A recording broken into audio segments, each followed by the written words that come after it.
الله صلى الله عليه وعلى آله وصحبه ومن والاه أما بعد. So this is session number 2 of the discussion of the adhan. We can call it the fiqh of the adhan.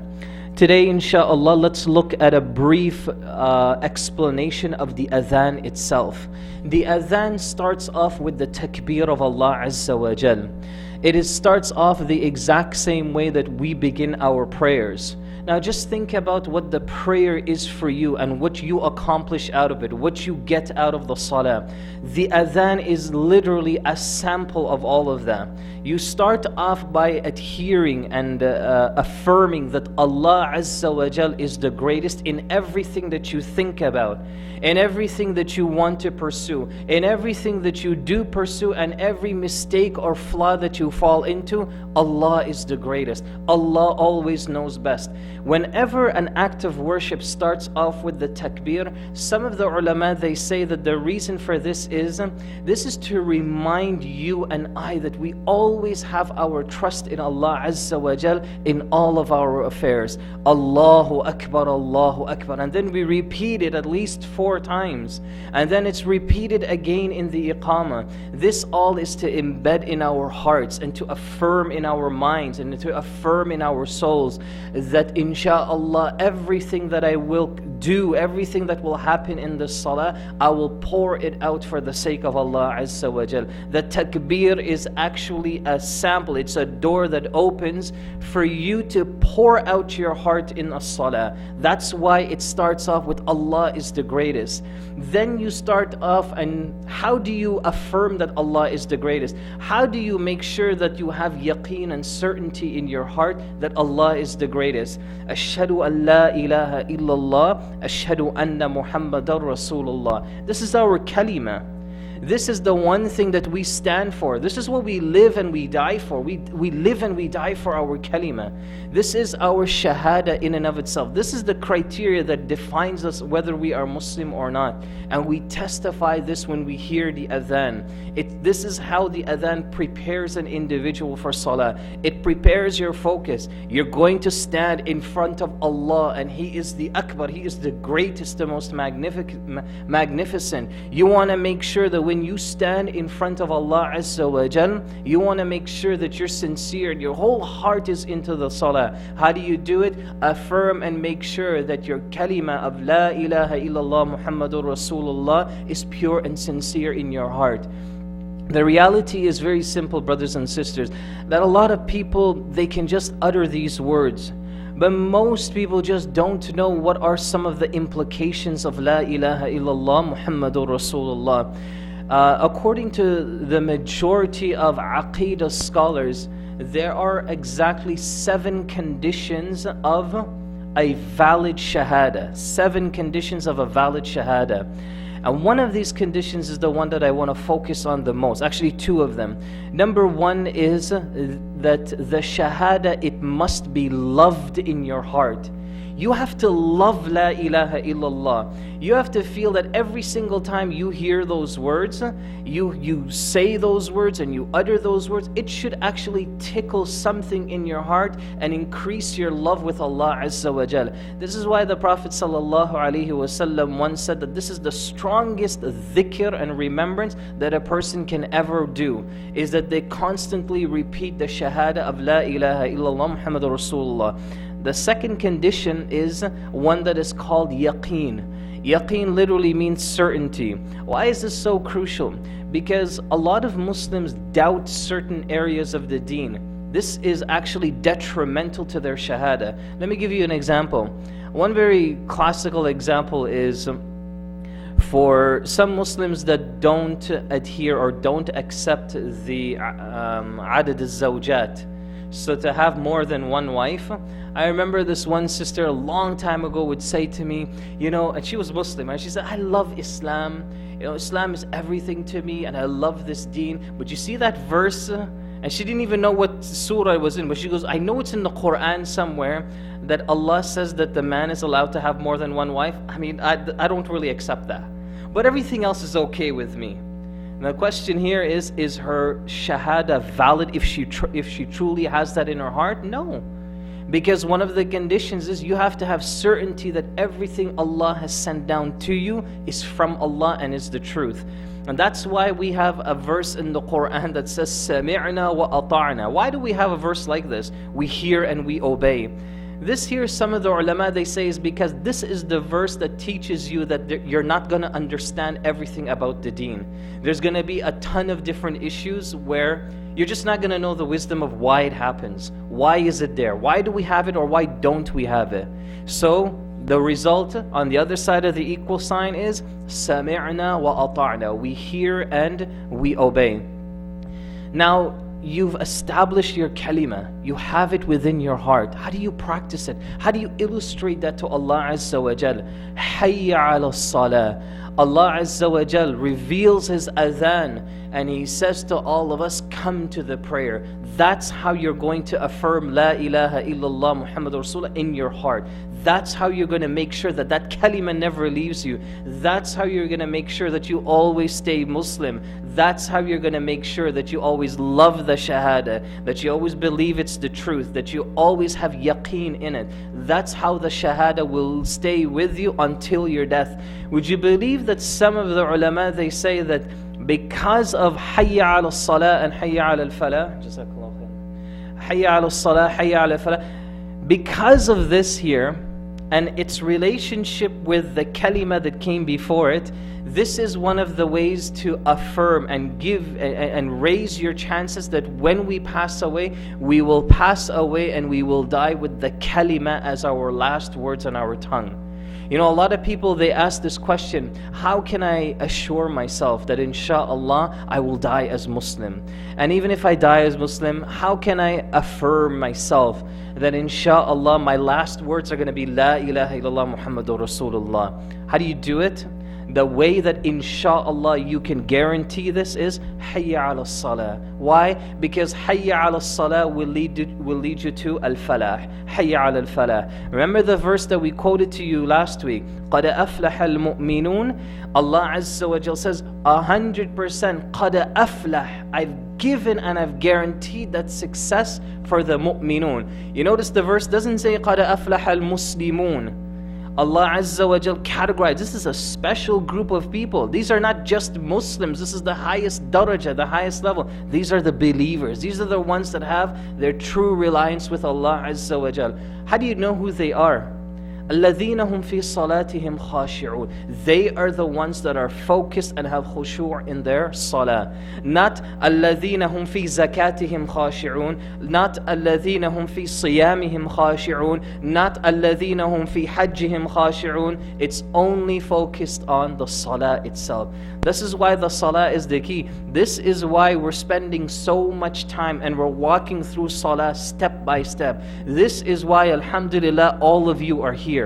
It's because you guys all have a relationship with salah. Salah is your life. This is what you live for. This is what you adhere to. This is one of the most important acts of worship that you practice with Allah Azza wa Jal. So that's why you always want to make sure that you perfect it. Hayya ala salah, hayya ala al-falah, and then it goes back to the same way it started. Allahu Akbar, La ilaha illallah. Again, Allah reminds you to affirm that this is your focus. This is what you should be thinking about. When you stand up in prayer, how do you get focused? Start thinking about Allahu Akbar and start thinking about the kalima. Make sure that that is your whole purpose of why you're there for that salah. And then, brothers and sisters, one of the things that we mentioned last week are some fiqh issues and some of the actions that are related to the mu'adhin itself. And we mentioned a couple of them. Let me just zoom through a few of them really quickly, just to kind of refresh our minds. We mentioned that one of the some of the qualities of the mu'adhin is that he should be trustworthy and he should be reliable. Not anybody is allowed to give the adhan. And this is actually a mistake for a lot of masajids that they do this. They'll just walk in, if the adhan time has gone by like 2 minutes, they'll just grab a person, hey, you go give the adhan. And then the brother would be like, okay, Allahu Akbar, and he's looking around and he's so confused, he doesn't know what to expect. The adhan is an act of ibadah, it's an act of worship. You need somebody responsible and somebody reliable to do this. This is why, alhamdulillah, at least in this masjid and a lot of the masajid, you have mature men that are performing the adhan, because that is what's required of the adhan itself. He should have a loud voice that carries very far. And part of the quality of this voice is that it should be pleasant and beautiful in its delivery. The adhan, as we mentioned, it has to sound beautiful. It shouldn't sound like to the extent where it's just routine. That okay, it's the same mu'adhin that's doing it again. And even if it's the same mu'adhin, it's okay. But as long as that mu'adhin can maintain a strong and powerful, clear, explicit voice, then inshaAllah, he will get the complete reward of the adhan. Why is that so important? You know, some of the ulama, they mention that if a mu'adhin does not have a clear voice, his reward for the adhan is decreased. His reward for the adhan is actually decreased, because his whole purpose of the adhan is to make sure that others hear him and make sure that others respond to that beautiful call. So he must make sure that this person is responsible enough to do that.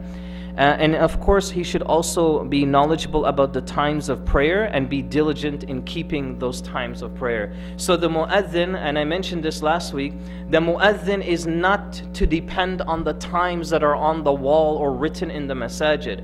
That is not what determines that it's time for salah. So it's not like, okay, 5, 4, 3, 2, 1, it's adhan time. This is incorrect. What he should do, or what the mu'adhin should know, is he should have the knowledge of when the salat time enters. Because what if, for example, the salat time is off, or the battery runs out on the clock? Nobody knows what's there, and he's the only one sitting in the masjid. How is he going to know the adhan time? He needs to be aware of when salat time enters and when it leaves. And this here, he requires to have some fiqh behind him. He requires to have some basic fiqh of the salah. You see how crucial this is? In other words, the mu'adhin has to have some ilm. He has to have some knowledge of the salah itself. Some of the etiquettes when it comes to the mu'adhin that we mentioned very briefly is that he should do it while standing. He should be in the state of wudu. He should give the adhan in an elevated spot if it's possible. He should face the qibla, of course, although these are not conditions. If he's not facing the qibla and he's giving the adhan is still valid, insha'Allah, but it goes against the perfection of the adhan itself. To turn to the right when saying Hayya ala salah, and to turn to the left when saying Hayya ala falah. We went through the implications behind this and what the wisdom behind this is. We also mentioned that to put the fingers in the ear. Now some brothers were asking how exactly should this be done? Which finger should be put in? Would you believe it, brothers and sisters, that scholars actually have a difference of opinion what fingers should go in your ear? Some scholars say it's the index finger. Other scholars say it's the thumb itself.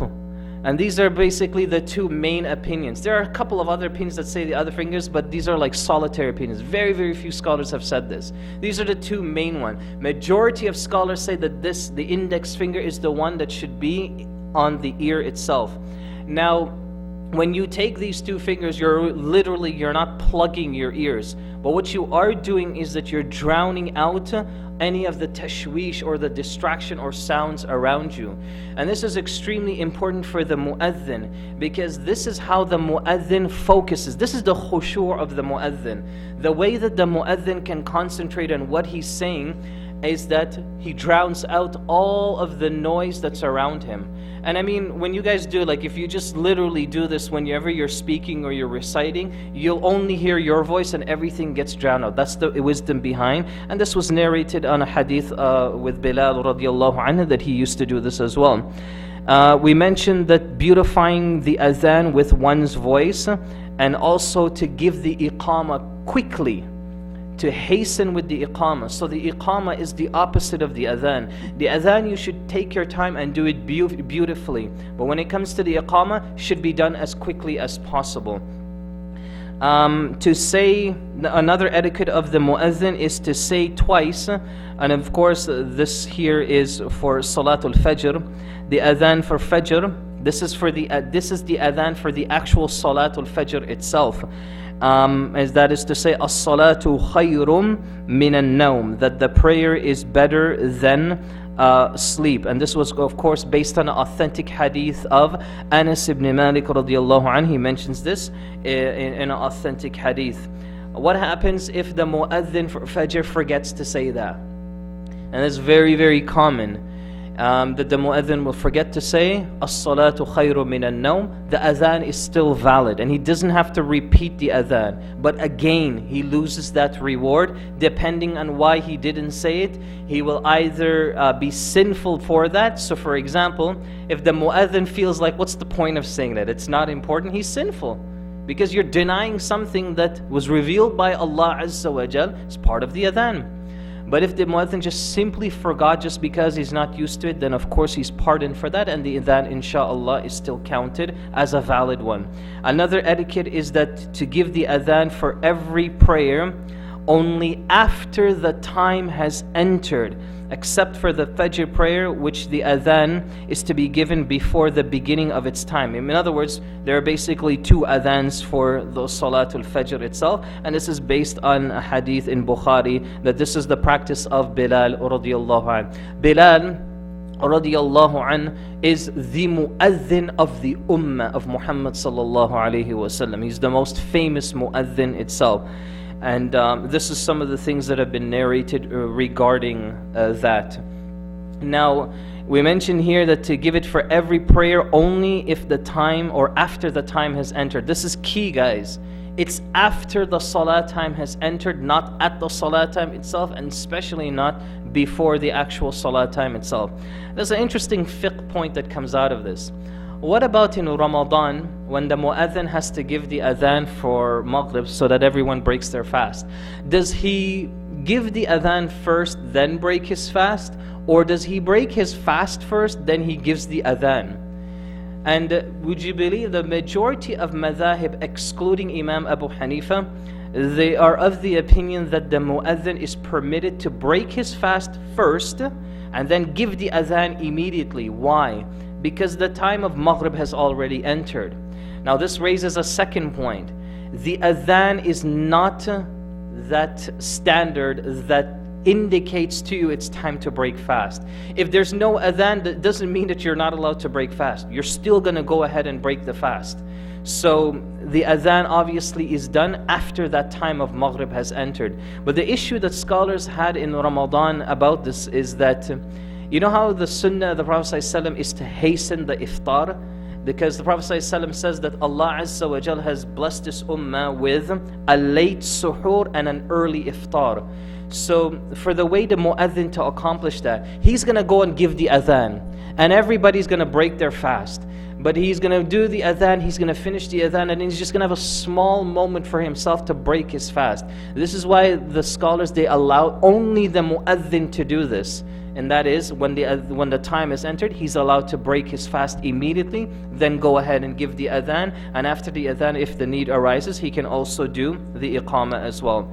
Here's another second fiqh point that comes out of this, is what should be the gap between the adhan and the iqamah. You know, in some masajid there's like 20 minutes before the adhan, before the iqamah. Other masajid there's 5 minutes. Other masajid, like I remember in Saudi, some of the masajid was like 25 minutes, 30 minutes before the iqamah. So what should be the time period between the two?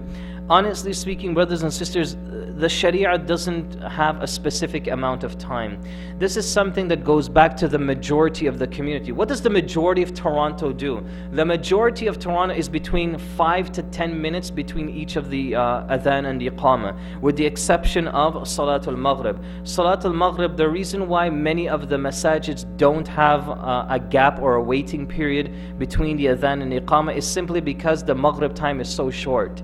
The Maghrib time itself, it goes away very quickly, faster than all of the other times of a salah. So in order to keep that, then inshallah it's done immediately after the adhan. During the adhan, there's a couple of du'as that are related to the adhan. We all know this. Hayya ala salah. After you hear that, you respond, La hawla wa la quwwata illa billah. There is no power or authority except with Allah. And this is narrated in an authentic hadith in Bukhari. Question: why are you saying this statement after Hayya ala salah and Hayya ala falah? Come to prayer, come to success. Why are you saying La hawla wa la quwwata illa billah? One of the greatest wisdoms behind why we say this is just put both of these statements together. Come to prayer, you're saying there is no authority or power except with Allah. So if you put these two together, what you're saying is, I will never be able to come to prayer except by the invitation of Allah. Allah has the power over me to allow me to come to the salah. Allah has the power and authority over me to allow me to have the falah or success of prayer. This here is so important because it tells us that it's a privilege that we have, that we pray. Imagine all the Muslims that we all know. I know them, and you, I'm sure all of you know people like this, that are Muslims that don't pray. The reason why this happens is because when you look at this part of the adhan, this shows you that these individuals are not invited to the salah by Allah. La hawla wa la quwwata illa billah also indicates to us that the salah is a personal invitation that Allah Azza wa Jal gives to each servant. That is why we are ordered to perfect it, and that is why we are ordered to make sure that it's done on time. Another dua that's done, this is just the second dua itself, is that the dua immediately after the adhan. Allahumma rabba hadhihi ad-da'wati at-tamma was-salati al-qa'ima ati Muhammadan al-wasila wal-fadila wab'athu maqama mahmuda alladhi wa'addahu. Now this here is a summarized version. There are other versions of this dua as well that are a bit longer as well. You're asking, O Allah, the Lord of this perfect call and the prayer that will be established, give Muhammad the wasila and the fadila, and give him the praiseworthy position that you have promised him in the akhirah.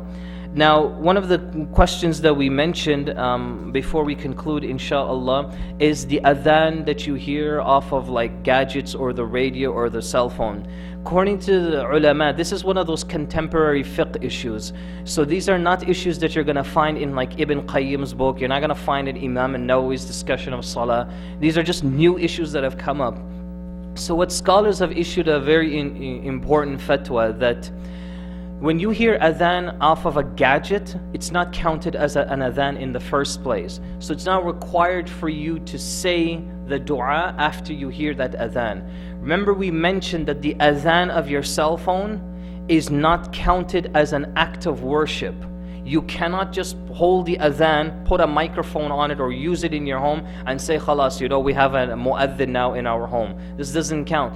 We mentioned that adhan, the ruling that it will take is that it will count as an indicator. It will count as an alarm for the adhan time itself, and it's used for that purpose. But it's not required for us to say the dua. Why? Because as we mentioned, you need an intention. A person has to physically stand and perform the adhan with an intention in his heart in order to validate the adhan, and as a result we will say the dua following that as well. Having said that, brothers and sisters, inshallah, here's where I want to pause, because for the sisters that are listening here, we will start our class immediately after this halaqah is over. So immediately when we're done, inshallah, please make your way upstairs and we will begin our class, inshallah. But we just want to conclude that our next discussion, which will happen on Sunday, will be the khushu' discussion. And this we will spend some time on it, building the khushu'. We will look at some of the statements of Ibn Qayyim. And I have approximately, let me tell you how much. I have about 40 different ways of building your khushu'. About 40 different steps, and we will go through all of them insha'Allah ta'ala. How to improve our focus. And really and truly, the reason why I feel like this is important for us is simply because of one hadith the Prophet sallallahu alaihi wasallam said, the day of judgment is not gonna come until people start to lose khushu' in their salah. Sometimes I feel like we're living in that time. We don't have any authority to say, okay, that's the time. 2013, no one has khushu' anymore. Yawm al-Qiyamah is going to come. We don't have that authority to do that. But what I can say to you, sometimes I feel like this is the times that we're living in now. This is the times where you have all of this like really absurd fiqh issues coming about. You know, a person scratching their nails, a person's answering their phone, a person's got their iPod. You have like cell phones going off like crazy in the salah. Every single little thing distracting you and taking away your khushu' from the salah. It's as if we are creeping towards Yawm al-Qiyamah. Shaykh bin Baz rahimahullah once asked about this, and he says that we are knocking the doors of Yawm al-Qiyamah. This is like almost 20 years ago. He goes, we are knocking the doors of Yawm al-Qiyamah. So imagine where we are now. Imagine 1400 years ago, the Prophet ﷺ describes Yawm al-Qiyamah and him like this. This is how close it is to each other. And imagine from that point to this point now, where are we heading? Where exactly are we in terms of our lives, in terms of when our accountability is brought forth in front of Allah Azza wa Jal? So having said that, brothers and sisters, this is why we spend time on salah. And this is why it's so crucial for all of us to perfect our prayers. Please, please, I encourage all of you to continue to be here and bring your families and bring anybody that you want to come here and to help them perfect their salah. I am especially concerned about any individuals that you know that are not focused in prayer or are not praying at all. Those are the kinds of individuals that I want you to encourage to be here with us, because a lot of this discussion is catered to those individuals as well. So we will look at a very rudimentary level of how to look at some of these issues, understand them from the beginning to an end. So we want to cater for that as well. The new beginner. I remember I had a friend that never prayed a salah for like 3 months. And I told him one verse.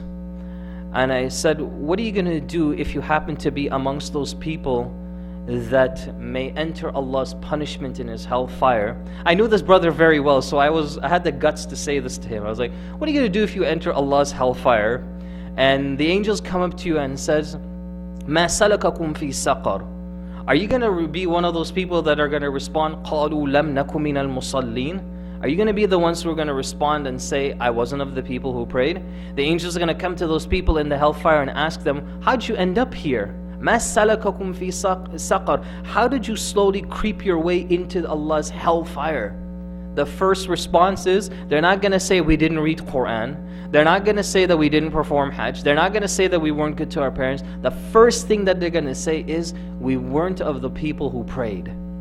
And this here, for this brother, subhanallah, it was just from the tawfiq of Allah. From that point forward till this day, this brother has made up all of his salah and continues to pray regularly. He's actually amongst our jama'ah. He's actually sitting here right now, all right? But I don't want to pinpoint him at all. But he gave me the permission to discuss his issue here as well. So may Allah Azza wa Jal reward him, continue to give him the stamina to do that. And wallahi, from my heart, may Allah Azza wa Jal give us all the stamina to continue to live with the salah until our final breath. And even if we have no energy, even if we cannot walk and we cannot sit and we cannot stand, may Allah Azza wa Jal still cause us to pray with our eyes. And even if our eyes cannot work, may Allah Azza wa Jal cause us to pray with our hearts. And these are the words that we conclude. وَآخِرُ دَعْوَانَا أَنِ الْحَمْدُ لِلَّهِ رَبِّ الْعَالَمِينَ. So sisters, please make your way.